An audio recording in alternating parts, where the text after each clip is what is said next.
What a beautiful day.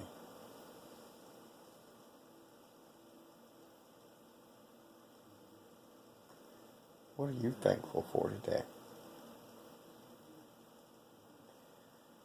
Me. First thing that I am deeply grateful for is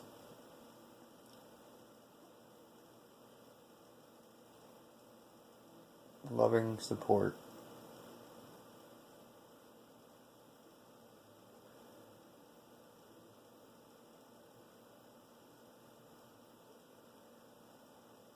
I am surrounded by the most amazing people, and I would love to claim that it was some incredible intellect, some advantage of perception that made me keenly aware that these were people that I needed to weave into my life. But I'd say that would be a lie. There's no special foreknowledge on my part, so much as intuition and the heart guiding me to people who would help me learn to feel the greatest expression of love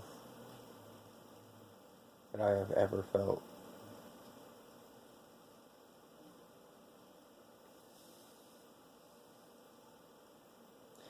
So for each and every one of you in my life, thank you so much. I love you. And I appreciate you. My second reason for deep gratitude today is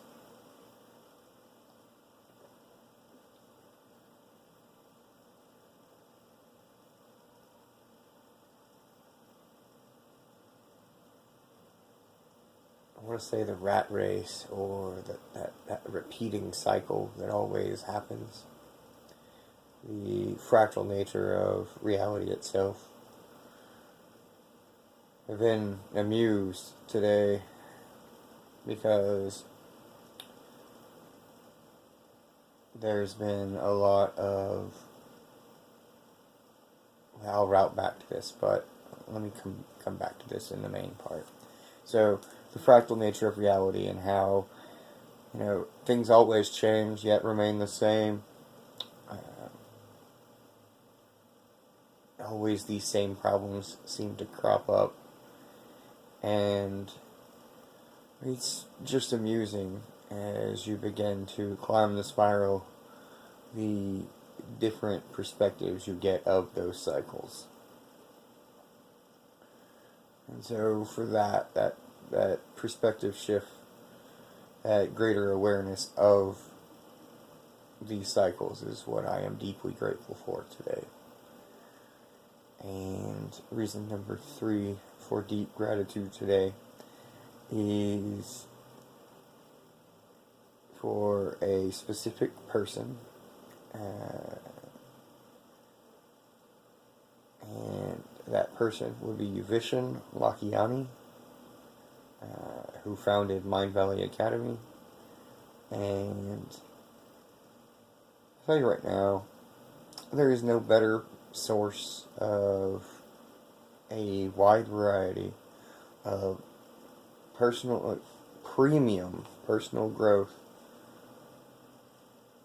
information available than Mind Valley Academy anywhere on the planet. I've looked. I've been studying personal growth for 2 decades now, and there's no one better out there, at least in quantity and quality combined. And I actually just did another masterclass today with Mind Valley Academy, where the presenter was Jim Quick. And if you have not heard of Jim Quick, you should go check him out. Really amazing memory techniques. Honestly, most of them I have heard of before. I probably read them out of, or learned them from similar sources that he did. But that's okay.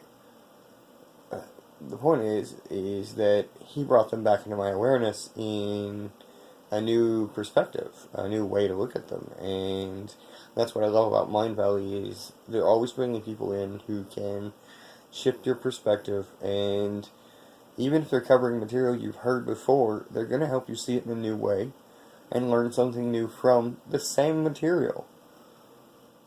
Or they're going to teach you something that you've never heard before, and it's going to blow you away. And that's what I love the most about Mind Valley is it could be one, a little column A, a little column B, maybe a little both. You never know. But what you do know is that they're called master classes for a reason. So, thank you, Vishen Lakhiani, for having been born and making the choices you did in life that led to where you are now and what service you are providing for the world. I know that you have definitely helped me get through some of my own growth hurdles and roadblocks. So, thank you.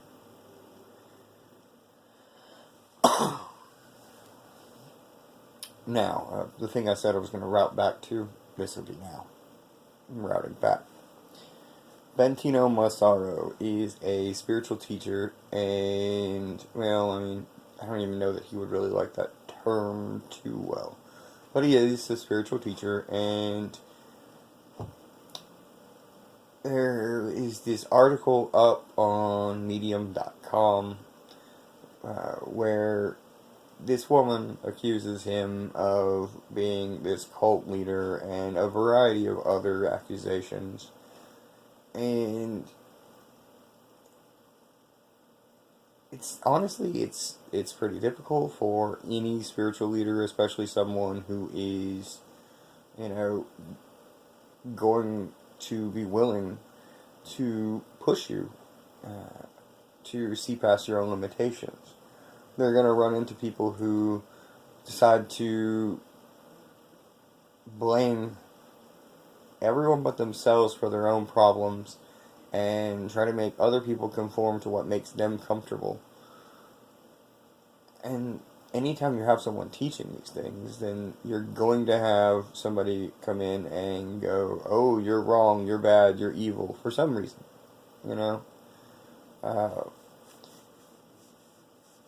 I mean, there were plenty of people in Rome that thought Jesus was a bad guy, saying, not to compare the two, I mean, they're each uniquely, one I know is real, but that was a low blow. I believe that everything possible is real, so really and truly, I believe in everything.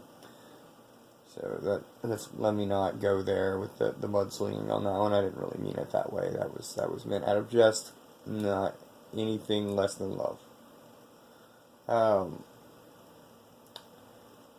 But where to go from there? He does seem really arrogant a lot of the time. To anyone who's insecure, yeah, that's true. He seems really arrogant, and he seems like maybe he's a narcissist, or maybe he's, a sociopath even, because confidence is intimidating in every package when you're insecure. And confidence is what is required to trust yourself to get in connection with who you really are. To own who and what you are. And I think that it's pretty obvious to anyone who understands personal growth and personal accountability the difference. But the problem is, that is not the majority of the people in the world. The majority of the people in the world, they watch the Kardashians or some other reality TV show that I'm not up to date on what actual reality TV shows that are airing right now are. But I don't watch television. You're always going to run into this when you've got a vast majority of your people who are inundated with the gossip game, who only care about keeping up with the Johnsons. If you're living for materialism, then you can't really have personal security within yourself, because the only thing that provides it is external objects. And so anytime somebody is acquiring them in a non-traditional means, it's going to activate a circuit, in your head that, is really just ego trying to defend itself and its insecurity by projecting wrongdoing on someone else, or for their means, their non-traditional means of supporting themselves, whatever that may be. Making money is not evil. It doesn't make you a bad person to run a corporation either. Sorry, but it doesn't. The corporation is just that. It's a construct, an ephemeral construct of that. It has no arms of its own. It's the people within it and their intent that are ultimately going to determine, its benefit or detriment to society. But it's never going to be evil or good, really. It's just a thing that doesn't exist without people.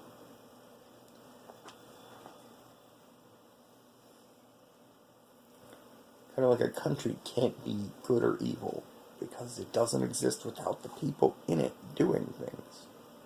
So it's really on the people at that point, right? I'm really digressing off the point of where I wanted to go with this, which was to say that anytime you start speaking up and being a guiding light for people, there's always going to be that scared guy in the back of the crowd who takes pot shots at the light because he doesn't want anyone to see what he looks like. And he's scared they will because someone's shining a light around.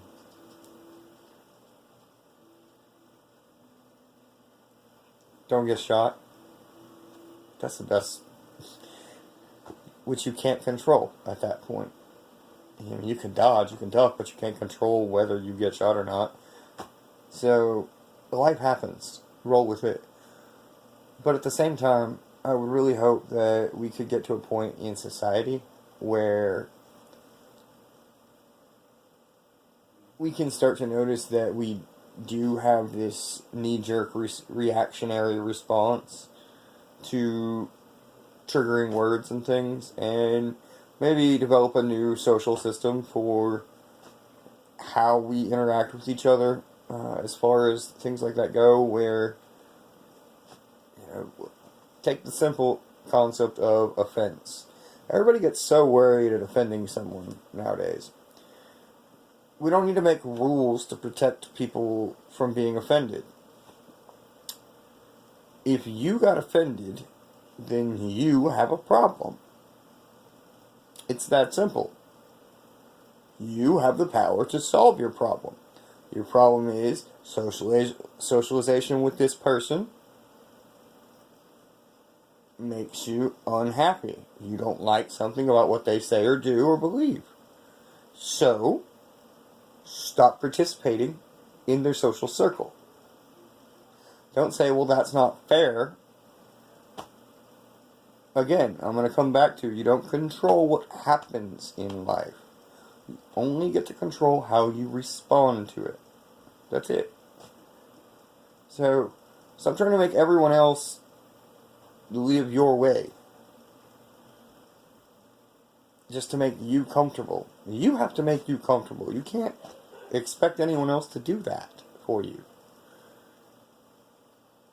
What good is that going to do if you sit around and wait on everyone else to make you comfortable? I'm going to bet you it hasn't done you too much good so far. Sure, maybe occasionally you figured out ways to throw a fit in such a way that people will give in and do what you want. I mean, is that really any different than any other dictator or petty tyrant? Do you like being that way? I don't know about you, but it's much more fulfilling for me when someone decides to do something for me because they want to, as opposed to, I demand you do this for me, and then you do it. Celebrate my birthday, or you show up to a surprise birthday. Which one? Well, okay, maybe you don't like surprises, but demanding people celebrate your birthday, or everyone asking, hey, can we? Which one of those sounds or feels better to you? I'm gonna bet it's the one where people are showing interest in you.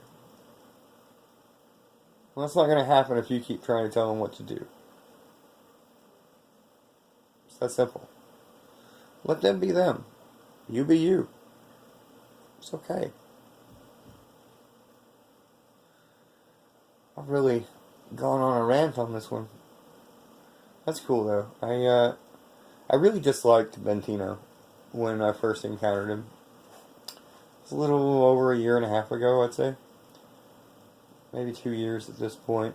And, you know, I went looking for more information because I'd seen a quote by him that I really liked. And listening to his voice, he grated on my nerves. And I thought he was so arrogant. And then, through a series of my own realizations and personal growth, I came to an awareness of insecurities that I had within myself, and upon addressing them, I realized that it's not some egoic arrogance that he speaks from, it's just a surety of understanding what you're talking about. Anyone who understands the material and gets questioned on it is going to sound that way. And if you don't believe me, go watch some professional training someone. Listen to how they sound. It's going to sound the same. So, maybe you're projecting that issue with his arrogant sound, much like I was, out of your own insecurity in who you are and what you believe, what you know. So, work on that. Do you. Let him do him. I'm going to let it go there. Just know that I love you oh so much. And I hope you have fun. So much fun.